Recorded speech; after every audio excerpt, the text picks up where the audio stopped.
Bismillahirrahmanirrahim. Alhamdulillahirabbil alamin wassalatu wassalamu ala asyrafil anbiya'i wal mursalin nabiyyina Muhammad wa ala alihi wa ashabihi wa man tabi'ahum bi ihsani ila yaumiddin. Allahumma la sahla illa ma ja'altahu sahla wa anta taj'alul hasna ila syi'ta sahla.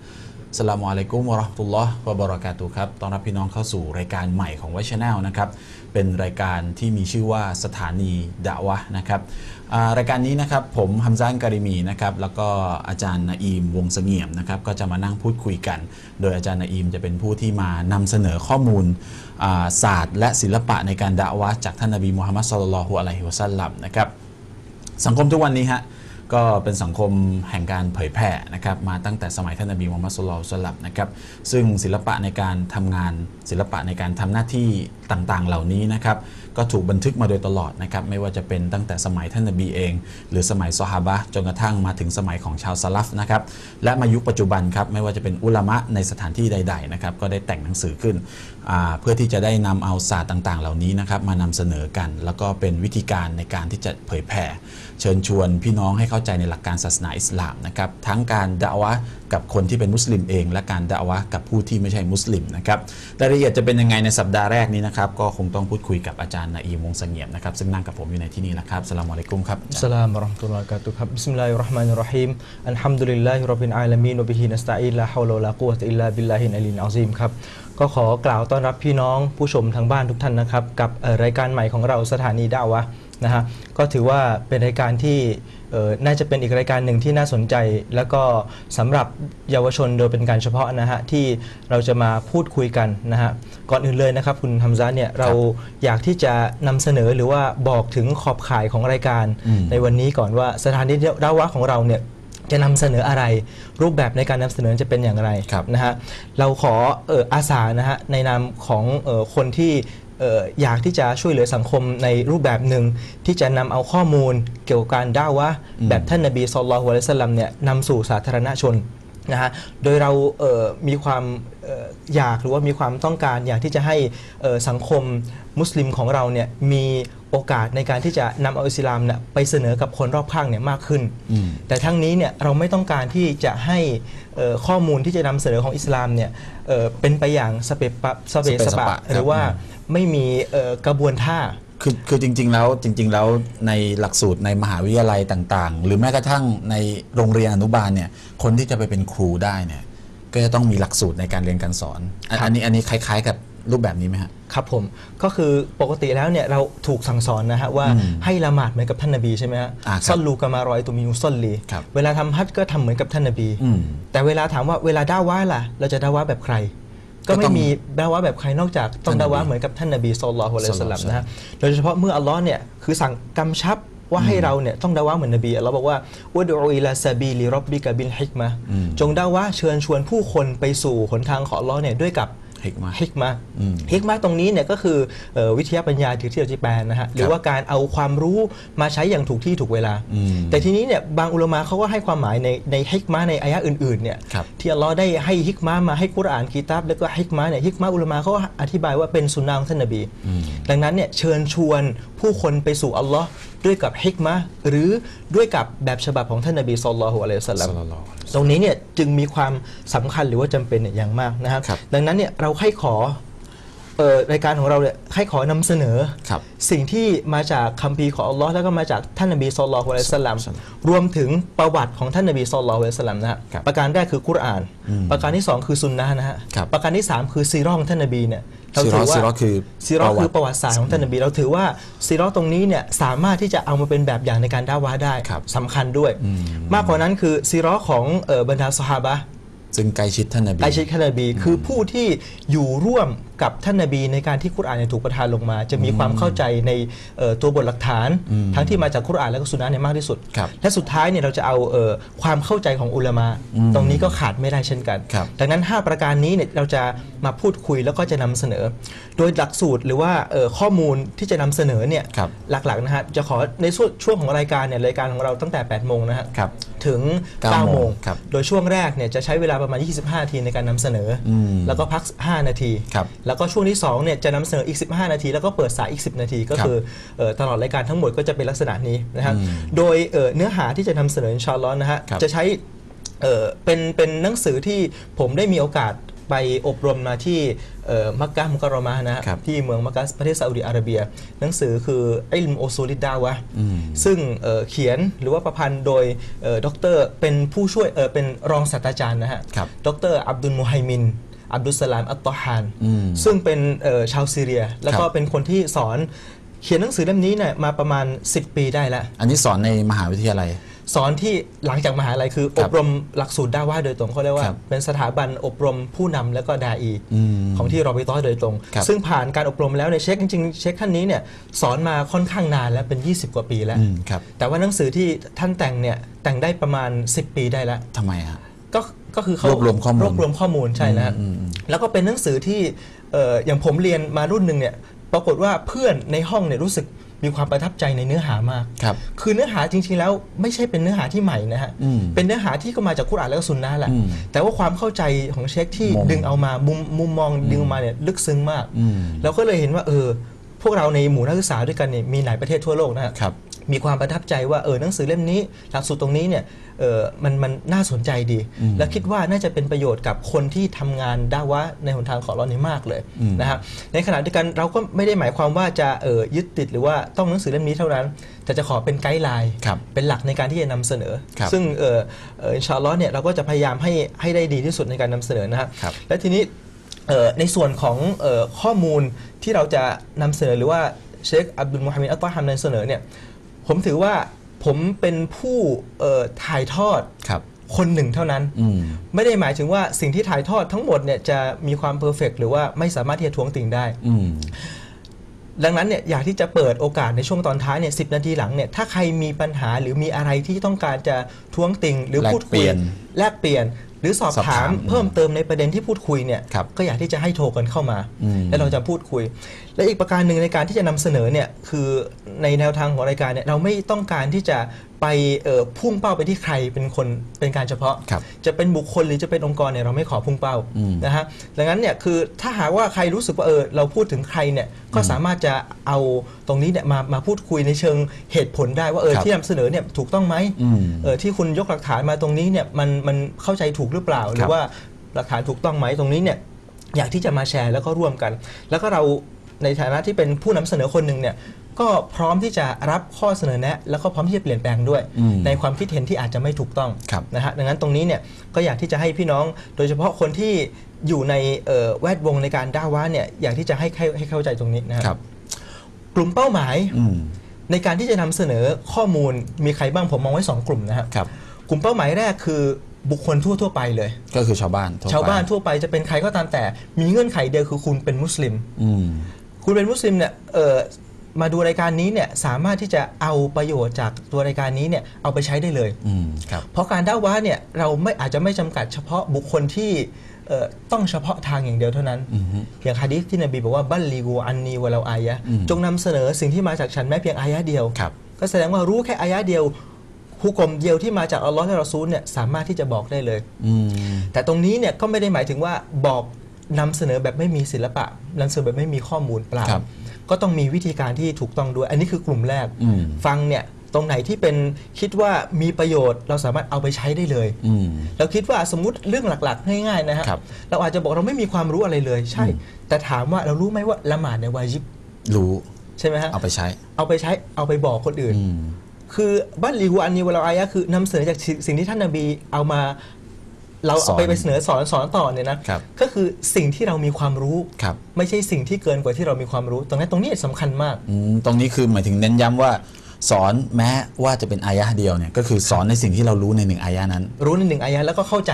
แล้วเข้าใจด้วยไม่ใช่หมายความว่ารู้เดียวเพราะว่าท่านนบีก็พูดกับซอฮาบะห์ใช่ไหมครับประโยคนี้นะฮะดังนั้นเนี่ยเราต้องนำเสนอตรงนี้ว่า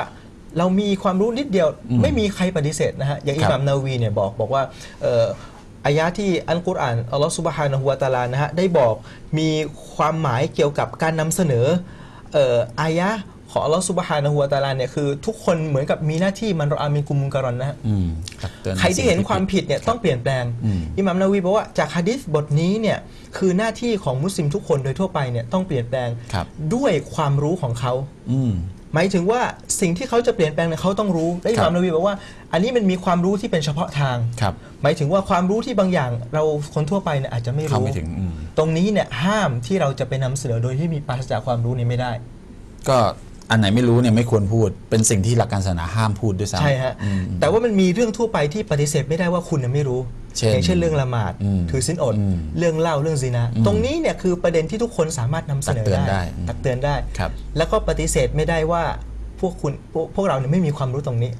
ซึ่งมันเป็นความรู้พื้นฐานเป็นความรู้พื้นฐานแล้วก็เทคนิคในการที่จะบอกว่าเล่าเนี่ยห้ามแบบไหนเนี่ยอันนี้เราก็ไปหาเทคนิคเอาเองอันนี้ก็คือขอบข่ายเท่าที่เราเนี่ยมีความรู้นั่นคือกลุ่มแรกครับคุณทำซะนะคือทุกคนมีสิทธิ์ที่จะนำเสนอหลักการของท่านนบีศ็อลลัลลอฮุอะลัยฮิวะซัลลัมไปให้กับคนอื่นและตรงนี้เนี่ยถือว่าเป็นความเข้าใจของซอฮาบะห์นะฮะมีอุลามะบางท่านเนี่ยเขาบอกว่าซอฮาบะห์เนี่ยเวลาเขาเข้ารับอิสลามเนี่ยเขาเหมือนกับรู้โดยปริยายว่าการเข้ารับอิสลามแล้วเนี่ยคือการเผยแพร่อิสลามต่อด้วยมันไม่เหมือนบ้านเรานะไม่เหมือนพวกเรากันเองคือก็จะไม่ได้เอาตรงนั้นมาเป็นภารกิจแต่สำหรับซอฮาบะห์รับอิสลามแล้วก็คือการนำเอาอิสลามไปเผยแพร่ต่อด้วยครับก็ดูอย่างนะฮะอบูบักรก็ดีอุสมานก็ดีอบูบักรเนี่ยเข้ารับอิสลามเนี่ยมีรายงานว่าคือดาวะเนี่ยเชิญชวนคนเข้ารับอิสลามเนี่ยมากกว่าท่านนบีศ็อลลัลลอฮุอะลัยฮิวะซัลลัมด้วยซ้ำหมายถึงว่าท่านนบีคือประเสริฐกว่าอันนี้แน่นอนนะแต่ว่าอบูบักรด้วยความที่เขาเข้าใจว่าหลังจากอิสลามแล้วเนี่ยต้องมีการดาวะต่อเนื่องดังนั้นเนี่ยกลุ่มบุคคลแรกคือทุกคนเนี่ยสามารถที่จะเอาหลักสูตรตรงนี้ความเข้าใจของซอฮาบะห์แบบนี้เนี่ยเอาไปใช้ได้เลยกลุ่มบุคคลที่2ก็คือกลุ่มคนที่มีความเข้าใจหรือว่าดาวะอยู่แล้วทำงานศาสนาอยู่แล้วเราก็ขออาสาที่จะนำเอาส่วนหนึ่งที่เราคิดว่ามาจากกิตาบุลลอฮ์และสุนนะของท่านนบีเนี่ยมานำเสนอว่ามุมตรงนี้เราต้องมีศาสตร์ต้องมีศิลป์นะครับเพราะจริงๆแล้วเหมือนกับกระบวนท่าที่จะนำเสนอเนี่ยจริงอยู่เรามีความบริสุทธิ์ใจอย่างเดียวเนี่ยมันสามารถที่จะทำอะไรได้เยอะใช่แต่ถามว่าพอไหมความบริสุทธิ์ใจอย่างเดียวมันต้องมีความรู้ด้วยต้องมีความรู้ต้องมีศาสตร์ด้วยอุลามะเขาจึงบอกว่าในบางทีเนี่ยคนที่ไม่มีความรู้แบบท่านนบีในการดะวะห์แบบท่านนบีอาจจะสร้างความเสียหายเนี่ยมากกว่าคือแทนที่สมมุติว่าจะเชิญคนให้มาละหมาดนะฮะกับพอไปเข้าไปหาเขาแล้วเนี่ยไปไล่เขาอันนี้แบบฉบับของท่านนบีเนี่ยมีเลยอย่างเช่นท่านนบีเนี่ยบอกกับมูอาซอิบนุญะบัลไปนำละหมาดคนพอไปนำละหมาดเสร็จแล้วละหมาดนานมูอาซเจตนาดีไหมเจตนาดีต้องการที่จะให้คนเนี่ยอยู่ใกล้ชิดกับอัลลอฮ์ละหมาดนานๆแต่ว่าวิธีการไม่ถูกต้องเพราะนั่นคือละหมาดฟัรดูและคนอยู่ข้างหลังนี่มีคนแก่มีเด็กแล้วก็มีคนที่มีธุระทำยังไงเนี่ยมีคนออกจากละหมาดเลยแล้วก็มูอาซบอกว่านั่นมุนาฟิกแล้วก็เขาไปฟ้องท่านนบีก็เรียกมูอาซมาอัฟัตตานุนอันตยามูอาซจะสร้างฟิตนะห์เหรอถามว่ามูอาซทำอะไรล่ะละหมาดอิชานานไปหน่อยละหมาดอิชานานแล้วก็มูอาซไม่บริสุทธิ์ใจต่ออัลเลาะห์เหรอไม่ได้ดังนั้นเนี่ยการตรงนี้มูอาซขาดความรู้ตรงนี้รอฎิยัลลอฮุอันฮุนะนั่นคือซอฮาบะห์นะครับแต่ท่านนบีเนี่ยสอนเลยนบีอบรมเลยบอกว่าวิธีการที่จะนำผู้คนเนี่ยต้องดูคนด้วยว่าเขาเนี่ยเป็นใครดังนั้นเนี่ยเจตนาที่ดีอย่างเดียวเนี่ยอาจจะไม่เพียงพอในการที่จะด่าวะห์ต้องมีศาสตร์ต้องมีความรู้ว่าเรากำลังปฏิบัติกับใครท่านนบีประเมิ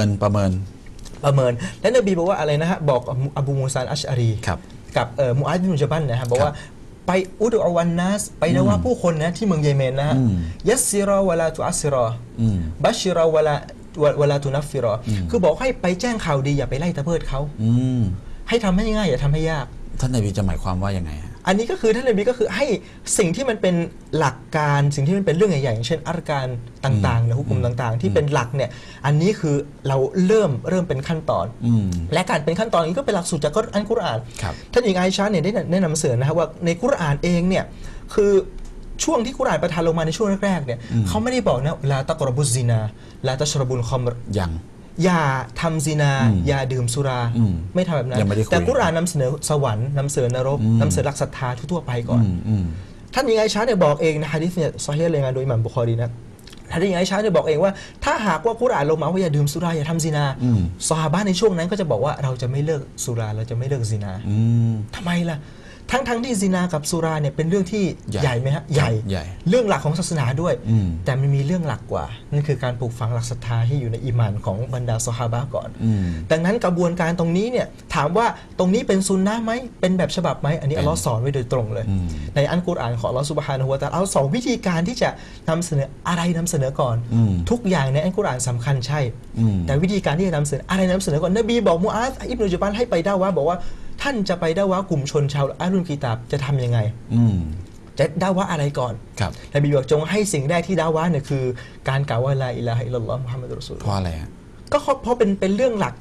อาการเป็นรุกนสำคัญที่สุดถ้าหากไม่มีสิ่งนี้อย่างอื่นก็ไม่ถูกตอบรับและนบีบอกว่ายังไม่ต้องใช้นะจนกว่าถ้าหากเขาตอบรับการดะวะห์ตรงนี้ค่อยไปสเต็ปต่อไปคือการละหมาดจากละหมาดเสร็จค่อยไปซะกาตค่อยไปถือศีลเรื่อยๆไปก็แสดงว่ามันไม่ใช่ว่าฉันบริสุทธิ์ใจแล้วก็ฉันเข้าไปเลยสมมติคนเพิ่งรู้อิสลามใหม่ๆเราเห็นว่าเขายังไม่ไว้เขาต้องไว้เขาเลยนะเราก็ดูตามความเหมาะสมว่าอันไหนก่อนเราไม่ได้คือทุกอย่างในเรื่องราวของศาสนาเนี่ยมีความสำคัญทั้งสิ้นเลยแต่ถามว่ากระบวนการที่จะนำเสนออันไหนก่อนอันไหนหลังเนี่ยก็เป็นส่วนหนึ่งเขาเรียกว่าเป็นศาสตร์หรือว่าเป็นศิลปะในการที่จะนำเสนอข้อมูลเหล่านี้เหมือนกันนะครับอันนี้คือข้อมูลที่เราจะนำเสนอผ่านทางรายการนี้ใช่ไหมฮะซึ่งชื่อรายการว่าสถานีดะวะห์ออกอากาศนะครับทุกๆวันอาทิตย์นะครับอินชาอัลลอฮ์เวลา 8:10 นาทีถึง 9:10 นาทีนะครับแล้วก็รายละเอียดต่างๆเหล่านี้สัปดาห์แรกเนี่ยคงพูดคุยถึงรูปแบบของรายการนะฮะแล้วก็สิ่งที่จะนำเสนอนะครับพี่น้องท่านใดต้องการสอบถามข้อมูลอะไรนะครับช่วงสุดท้ายรายการจะเปิดสายให้อีกครั้งหนึ่งนะครับก็เป้าหมายและขั้นตอนของการดะวะห์ในสัปดาห์นี้เราจะคุยอะไรกันบ้างครับก็ในส่วนเนื้อหานะฮะในตัววิชาตรงนี้หรือว่าเป็นศาสตร์จริงๆเป็นหลักสูตรอบรมนะครับอิลมุอุซูลุดดะวะห์ก็คือเป็นศาสตร์ความหมายของมันในศาสตร์แห่งการดะวะห์คือวิธีการคือศาสตร์จริงๆแล้วศาสตร์ตัวนี้เนี่ยมีมาตั้งแต่สมัยท่านนบีศ็อลลัลลอฮุอะลัยฮิวะซัลลัมไม่ใช่เป็นเรื่องใหม่ไม่ใช่เป็นสิ่งที่อุลามะเขาอุปโลกขึ้นมาใหม่เปล่ามีมาแล้วแต่เพียงแต่ว่าไม่ได้มีการเรียบเรียงอย่างเป็นลำดับขั้นตอนนะเป็นตำราเนี่ยไม่มีก็มีมาตั้งแต่สมัยนบีหลักสูตรซอฮาบะห์แล้วก็คือซอฮาบะห์เขาก็ใช้กันมามีเขียนหนังสือมาประโยชน์ที่ได้รับจากฮะดีษจากกุรอานเนี่ยมีมาในการดะวะห์แต่สิ่งที่ขาดในปัจจุบันนี้ก็คือการเรียบเรียงว่ามันมาเป็นศาสตร์เนี่ยคือจะมาแบ่งหมวดหมู่ในอย่างไรก็มีหลายอุลามะที่เขาได้เรียบเรียงเอาไว้อย่างมากมายอย่างเช่นท่านเชคอับดุลการีมไซดานก็มีหนังสืออุซูลดะวะห์ไอ้หมวดอุซูลดะวะห์ก็คือศาสตร์เกี่ยวกับการดะวะห์พื้นฐานเกี่ยวกับดะวะห์เนี่ยก็คือนำเสนอเกี่ยวกับเรื่องราวเหล่านี้แบ่งหมวดหมู่ว่ามีเรื่องอะไรบ้างที่เราต้องนำเสนอมีศาสตร์มีศิลป์ยังไงบ้างในการที่เราจะเผชิญหน้ากับผู้คนนะฮะดังนั้นตรงนี้เนี่ยถือว่าเป็นศาสตร์ที่เดิมแล้วเนี่ยมาจากหลักการเดิมอยู่แล้วมีจากกุรอานจากซุนนะห์จากแบบฉบับท่านนบีอยู่แล้วซีเราะห์ท่านนบีมีอยู่แล้วแต่เพียงแต่อุลามะมาเรียบเรียงใหม่ให้มีความกระชับมีความเข้าใจง่ายยิ่งขึ้นโดยเฉพาะสำหรับคนที่อยู่ในรุ่นของเราตรงนี้นะครับโดยที่เนื้อหาที่จะนำเสนอนะฮะเชคอับดุลมุฮัยมินอัตตอฮานได้นำเสนอว่ามาจาก2อายะห์หลักสูตรที่จะนำเสนอทั้งหมดเนี่ยมีทั้งหมด6หลักสูตรนะฮะหลักสูตรแรกเนี่ยเอามาจากอายะห์ที่อัลลอฮฺซุบฮานะฮูวะตะอาลาได้บอกว่าอุดุอิลาซะบีลิร็อบบิกะบิลฮิกมะติวัลเมาอิซะตินฮะซะนะห์วะญาดิลฮุมบิลติฮิอะห์ซันตรงนี้ได้3หลักสูตรหลักสูตรแรกคืออุดุเป็นคำสั่งนะฮะจงเรียกร้องเชิญชวนไปสู่พระเจ้าของเจ้าด้วยกับบิลฮิกมะด้วยกับฮิกมะอันนี้หลักสูตรที่1หลักสูตรที่1คือการดะวะห์ด้วยกับฮิกมะวัลเมาอิซะตินฮะซะนะห์และการตักเตือนที่ดีเราอาจจะตั้งข้อสังเกตว่าเอาทำไมฮิกมะไม่ต้องมีฮิกมะฮัสนะห์เหรอไม่ต้องมีเพราะฮิกมะทุกอย่างเนี่ยดีหมดเลยแต่ว่าพอมาอิซะการตักเตือนในบางทีเนี่ยก็ต้องเลือกตักเตือนที่ดีตักเตือนดีก็มีไม่ดีก็มีไม่ดีก็มีกุรอานก็เน้นย้ำว่าให้เตือนที่ดีให้เตือนที่ดีแล้วก็3คือวะญาดิลฮุมบิลติฮิอะห์ซันจงโต้เถียงเขาในสิ่งที่ดีกว่าเอาทำไมอันนี้มาดีกว่าทำไมไม่ดีธรรมดาก็เพราะว่าการปกติการตักเตือนเนี่ยเราตักเตือนคนที่เขาพร้อมจะฟังเราอยู่แล้วแต่การที่เราไปโต้เถียงเนี่ยเขาไม่พร้อมที่จะฟังเราดังนั้นเนี่ยก็ต้องโต้เถียงสิ่งที่ดีกว่าดังนั้นก็มีขั้นตอนนะฮะดาวะฮิกมะฮิกมะก็เป็นหลักสูตรหนึ่งในการที่ฮิกมะทุกอย่างเนี่ยดีหมดเลยเพราะนบีก็คือตัวอย่างของการมีฮิกมะนะฮะ2คือการตักเตือนด้วยดีแล้วก็3คือการโต้เถียงด้วยกับสิ่งที่ดีกว่าอิสลามก็มีการโต้เถียงหลักสูตรของท่านนบีก็มีการโต้เถียงตรงนี้นะครับอันนี้คือหลักสูตรที่เราจะใช้กับบุคคลทั่วไปเลยนะครับหลักสูตรที่2หลักสูตรกลุ่มที่2อันนี้คือ3ก้อนแรกนะครับ ที่สองเนี่ยคืออาศัยจากอายะกุรอานที่อัลลอฮฺซุบฮานะฮูวะตะอาลาบอกว่าฮุวัลลซีบะอะซะฟิลอุมมียีนรอซูลัมมินฮุมยัตลูอะลัยฮิมอายาติฮิวะยุซักกีฮิมวะยุอัลลิมุฮุมุลกิตาบะวัลฮิกมะห์หลักสูตรตรงนี้เนี่ยหลักสูตรที่สองกลุ่มที่สองเนี่ยคือมีอีก3หลักสูตรครับฮุวัลลซีบะอะซะฟิลอุมมียีนรอซูลคืออัลลอฮ์คือแต่งตั้งในหมู่ของคนที่อ่านไม่ออกเขียนไม่ได้เนี่ยอุมมียีนรอซูลรอซูลทั้งหนึ่งยัตลูอะลัยฮิมอายาติฮิอ่านอัลกุรอานอายะของอัลลอฮ์เนี่ยให้กับพวกเขาฟังดังนั้นหลักสูตรที่4คือติลาวะตุลกุรอานมะอัตตะดับบุรคือการอ่านกุรอานพร้อมกับพิจารณาหรือใคร่ควรนะครับยัตลูอะลัยฮิมอายาติฮิวะยุซักกีฮิมก็มีการตัสกียะห์หรือว่าตัรบียะห์อีกด้วยอันนี้ก็เป็นหลักสูตรของท่านนบีในการดะวะห์เหมือนกันวะยุอัลลิมุฮุมุลกิตาบะวัลฮิกมะห์และก็สอนคัมภีร์กุรอานแล้วก็สุนนะของท่านนบีฮิกมะห์นี่ก็คือสุนนะดังนั้นเนี่ยถามว่าการดะวะห์เราอาจจะเข้าใจว่าดะวะห์คือชวนคนให้รับอิสลามถ้าเราจะมานิยามนะดะวะห์ใช่หรือเปล่าคือการชวนคนเข้ารับอิสลามใช่แต่มันอาจจะไม่คลุมเท่าไหร่มันมีมิติที่กว้างกว่านั้นมิติที่กว้างแล้วก็มีครอบคลุมกว่านั้นเพราะดูการดะวะห์ของท่านนบีนะนบีศ็อลลัลลอฮุอะลัยฮิวะซัลลัมดะวะห์ให้คนเข้ารับอิสลามแล้วทำไมต้องมีบ้านอัรกอมด้วยบ้านอัรกอมคือสถานที่ที่บรรดาซอฮาบะห์จะมาขัดเกลาศึกษาเรียนรู้ทำไมนบีต้องมีการตักเตือนซอฮาบะห์หลังละหมาดด้วยแสดงว่าไม่จบที่ดะวะห์อย่างเดียวแสดงว่าไม่จบแสดงว่าดะวะห์เนี่ยคุมหมดเลยคุมเหล่านี้ด้วยแสดงว่าการตัรบียะห์หรือการตัสกียะห์เนี่ยวะยุซักกีฮิมตรงนี้เนี่ยก็เป็นหลักสูตรหนึ่งของการดะวะห์ไม่ใช่ว่าคือเราดะวะห์คนให้เข้ารับอิสลามหรือว่าดะวะห์คนให้สนใจอิสลามแล้วก็จบเลยเปล่าหลักสูตรท่านนบีมีความครอบคลุมกว่านั้นหลังจากเข้ารับอิสลามแล้วก็ต้องเข้าใจด้วยว่าการตัรบียะห์อย่างไรแล้วก็การที่จะศึกษาเพิ่มเติมเพิ่มพูนอีหม่านเนี่ยอย่างไรอันนี้ก็ถือว่าเป็นหลักสูตรของท่านนบีศ็อลลัลลอฮุอะลัยฮิวะซัลลัมเหมือนกันนะครับก็มีเวลาอีกชักประมาณ1 นาทีนะครับอันนี้ก็เป็นหลักสูตรทั่วไปนะครับเอามาจากกุรอานเนี่ย2อายะห์นะฮะโดยอายะห์แรกเนี่ยก็แบ่งออกเป็น3หลักสูตรใหญ่ๆนะครับแล้วก็อายะห์ที่2ก็แบ่งเป็น3หลักสูตรซึ่งถ้าพี่น้องได้รับฟังเนี่ยบางท่านอาจจะงงว่ามันมีศัพท์ภาษาอาหรับเยอะเหลือเกินนะครับก็ค่อยๆทำความเข้าใจกันไปมีข้อสงสัยอย่างไรนะครับก็ช่วงสุดท้ายเนี่ยคงโทรศัพท์เข้ามาถามได้นะครับเดี๋ยวพักเบรกสักครู่หนึ่งนะครับแล้วเดี๋ยวกลับพบกับรายการสถานีดะอ์วะห์นะครับกับข้อมูลดีๆน่าสนใจในเทปแรกของเราในรายการแรกของเรานะครับในวันนี้ครับพักสักครู่เดียวครับ